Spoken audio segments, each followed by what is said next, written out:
Good morning, dear students. Welcome to my class. Today's date is 10th September. Next, we have article number 2. If A and B belongs to G, be any elements, then the equations A star X equals to B and Y star A equals to B have unique solutions in G. कहने का मतलब ये है कि A star X equals to B, मतलब A अगर left में हो तब भी सोल्यूशन है, ए अगर राइट में हो तब भी कोई सोल्यूशन है, और वो दोनों का सोल्यूशन क्या है, बी है। देखो ये दो अलग अलग सोल्यूशन लिए हैं, एक्स एंड वाई, पर वैल्यू क्या आई दोनों की, सेम आई। It means they have unique solution.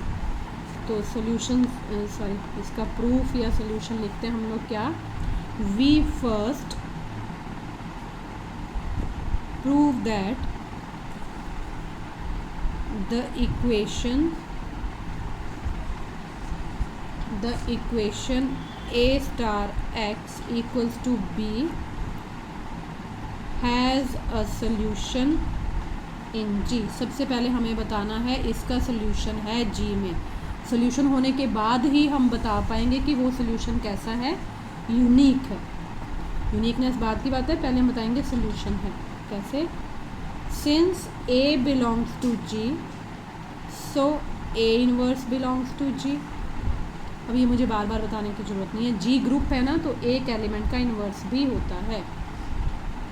Also A star A inverse equals to E equals to A inverse star A। ये भी प्रॉपर्टी होती है ना। अब B की जगह मैंने A इनवर्स लगा दिया, B को ही बोलते हैं A इनवर्स। अब आगे आया, since A inverse comma B belongs to G, so देखो A इनवर्स भी G का एलिमेंट है, B भी G का एलिमेंट है, तो इनमें हम लगाएंगे closure property. So A inverse star B belongs to G, closure. Let X equals to A inverse star B। मान लेते हैं x किसके इक्वल है, A इनवर्स स्टार B।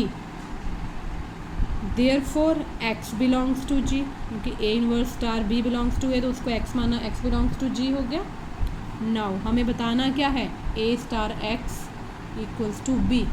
अगर वो हो जाता है तब उसका सोल्यूशन होगा। Now A star x equals to A star x की वैल्यू डाल दो, A इनवर्स स्टार B।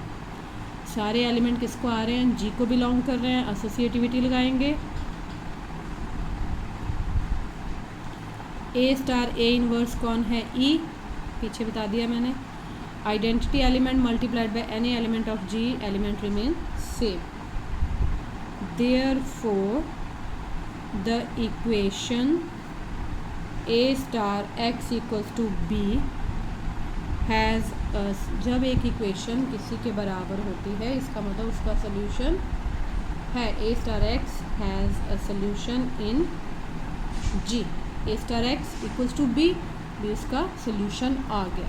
ठीक है, अब ये सोल्यूशन यूनिक है, यही बताना हमें, ये सोल्यूशन क्या है, यूनिक है। तो यूनिकनेस लिखेंगे,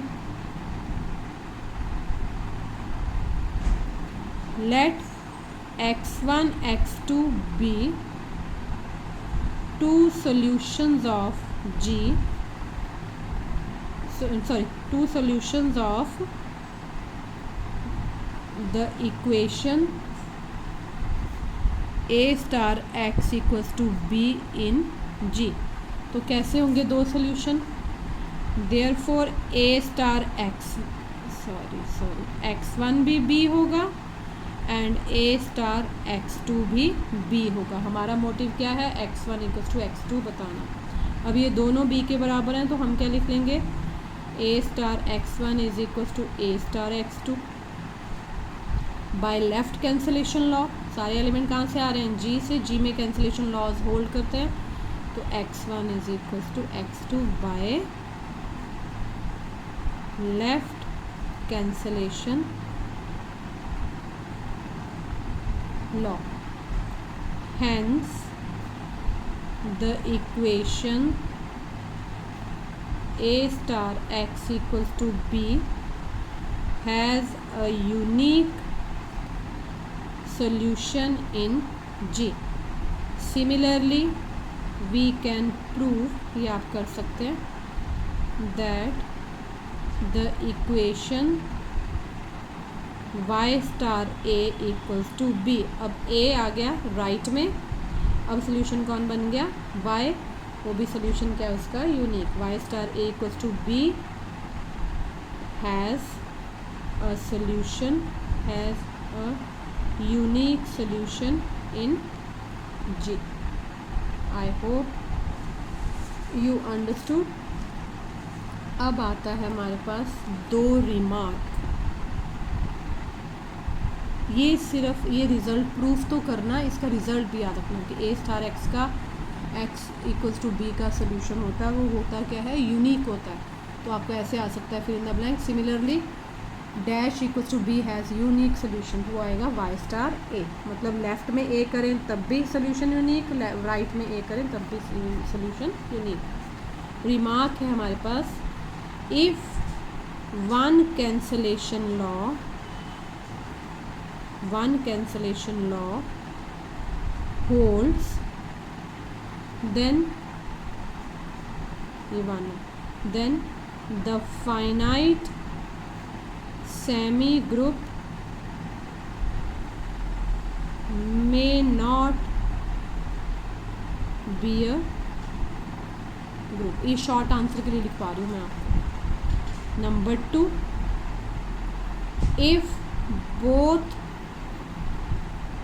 the cancellation laws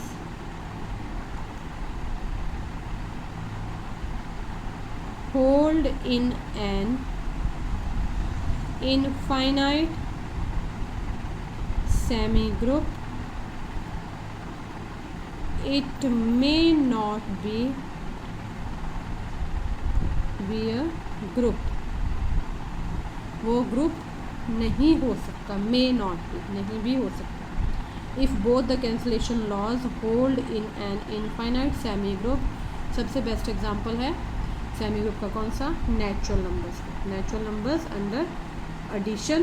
देखो एडिशन में भी कैंसलेशन लॉज होते हैं, ठीक है, उसमें दोनों लॉज ये सेटिस्फाई करते हैं, लेकिन सेमी ग्रुप जो है वो ग्रुप नहीं होता. नेचुरल नंबर का सेट कभी भी ग्रुप नहीं है, ठीक है. तो ये थे दो रिमार्क. और अब आता है हमारे पास सबसे इंटरेस्टिंग टॉपिक जिस पे काफ़ी थ्योरम्स बनी हैं, वो है order of an element. Order of an element of a group. क्या कि ऑर्डर जो है हमारा एलिमेंट का, हर एक, पहले तो ग्रुप का ऑर्डर किया था. ग्रुप का ऑर्डर क्या होता है, जितने ग्रुप के एलिमेंट्स होते हैं. अगर ग्रुप में इनफाइनाइट मैनी एलिमेंट्स हैं तो हम कहते हैं इस ग्रुप का ऑर्डर डिफाइंड नहीं. इनफाइनाइट ऑर्डर बोलते हैं ना, या डिफाइंड नहीं है. अब इसको ध्यान से समझना, बस इस पे फोकस करना. इसका क्वेश्चन भी एक आएगा कि एक ग्रुप दिया जाएगा आपको, उसके आपको हर एक एलिमेंट का ऑर्डर निकालना. देखिए, late G be a group and A belongs to G. Then the least मतलब सबसे छोटा, least positive integer n such that a raised to power n equals to e, then n is called, comma लिख लो, n is called order of A and is denoted by order of A. If there exists no positive integer n such that, अगर कोई ऐसा exist नहीं करता, such that A N equals to E, then A is set to have infinite order और zero order. Zero word वैसे हम कम use करते हैं, हमें इनफाइनाइट ऑर्डर। इस चीज़ को थोड़ा सा आप नोट से भी करेंगे। ये डेफिनेशन क्या है? अंडर मल्टीप्लिकेशन, अंडर या not under, in multiplicative group. ये वो डेफिनेशन है किसमें? मल्टीप्लिकेटिव ग्रुप की डेफिनेशन है ये ऑर्डर की। पहले नोट लिखा देती हूँ, फिर एडिटिव की लिखवाती हूँ। नोट क्या है? If an equals to e, then order of a is always less than or equal to n। a का ऑर्डर n होगा या n से छोटा होगा, n को एक्सीड नहीं कर सकता। Number 2, order of identity element is always 1, where e is the identity. आपको नोट लग रहा है, आप लिख लेंगे, या तो कोई लिखेंगे ही नहीं या लिख के छोड़ देंगे, भूल जाएंगे। ये शॉर्ट आंसर बन गया और मोस्टली आता है। Order of identity element is always 1, whether identity is 1 और 0। ये आगे भी क्लियर हो जाएगा। Number 3, order of a equals to 1 if and only if a equals to e. तो वही पार्ट आ गया। ठीक है, अब मैं थोड़ा सा समझाऊंगी। मल्टीप्लिकेटिव में ए की पावर एन कैसे आई? ए की पावर एन क्या होती है? ए कितनी बार मल्टीप्लाई हो रहा है? N times. इसको मल्टीप्लिकेटिव ऐसे सोचना है आपने। ए कितनी बार मल्टीप्लाई हो रहा है? एन टाइम्स हो रहा है। तो ए की पावर देखो 1 1 1 1 सबकी 1 एन टाइम्स, तो क्या बन जाएगा? ए टू द पावर एन। इसलिए इसको बोलते हैं इन मल्टीप्लिकेटिव ग्रुप। यहाँ लिखते हैं in case of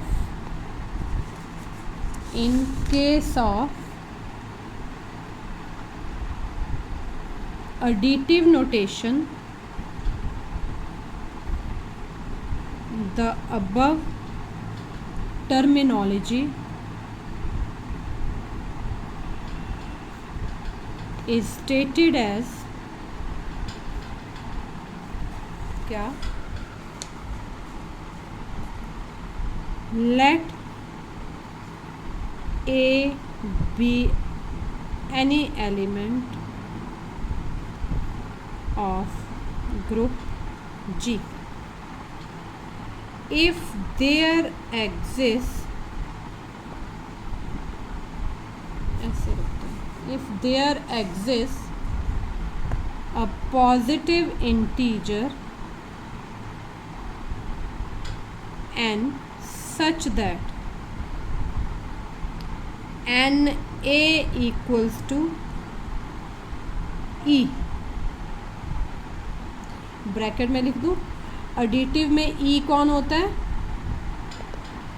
0। यहाँ भी लिख दूँ ब्रैकेट में a to the power n equals to 1, क्योंकि हमें मालूम है मल्टीप्लिकेटिव आइडेंटिटी कौन होती है? 1। एडिटिव आइडेंटिटी कौन होती है? 0। अब इसको देख के बच्चे सोचते हैं कि मल्टीप्लिकेशन में तो ये आना चाहिए। नहीं, N A equal to 0। N A का मतलब होता है ए एन टाइम्स ऐड हो रहा। Then A is said to have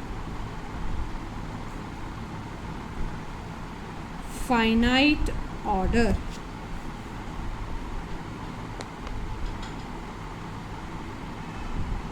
the smallest such positive integer n with this property is called order of A and is denoted by order of A। फिर देख लो यहाँ पे bracket में N A का मतलब क्या हुआ? A plus a how many times? N times. ठीक है, तो ये एडिटिव में हुआ, एडिशन में a to the power n का मतलब क्या हुआ, a मल्टीप्लाई। इनको ऐसे ही याद रखना, अदरवाइज बच्चे भूल जाते हैं। तो a to the power n क्या होना चाहिए, 1 के बराबर। तो n को ऑर्डर बोलेंगे, लेकिन n क्या होना चाहिए, लीस्ट पॉजिटिव इंटीजर। यहाँ n कौन होना चाहिए, वही लीस्ट पॉजिटिव इंटीजर, और उसकी वैल्यू n की वैल्यू 0 होनी चाहिए, ये 0 लिखा हुआ है, ठीक है। तो दैट्स ऑल, बाकी हमें कल एग्जाम्पल्स बताऊंगी। Thank you very much, have a nice day.